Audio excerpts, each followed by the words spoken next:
First sign was the foam, thick.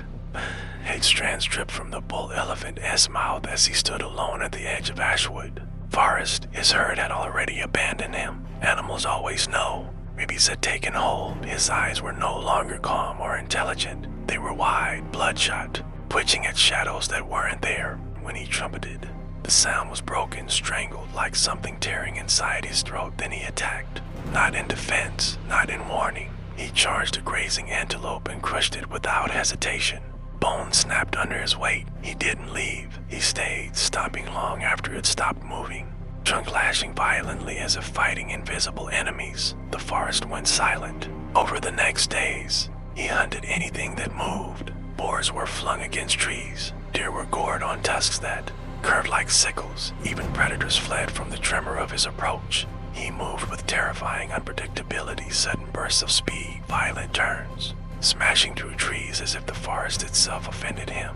Foam sprayed from his mouth with every breath. His trunk wrapped around prey and hurled them aside like broken dolls. But the worst part wasn't the violence. It was the madness. He would stop mid-charge, staring at nothing, ears twitching, rumbling low in his chest like he heard voices buried in the wind. Then, without warning, he would explode forward. Again, when he reached the outskirts of the village, fences shattered like twigs. A hut collapsed beneath his weight.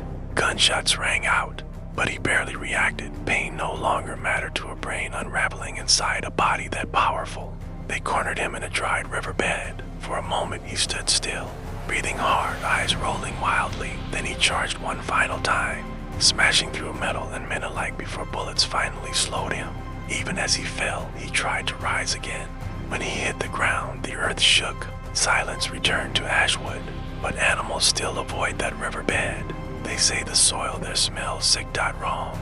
And sometimes at night, the wind carries a broken trumpet through the trees. Not a call of dominance, not a warning, just the sound of something enormous losing its mind.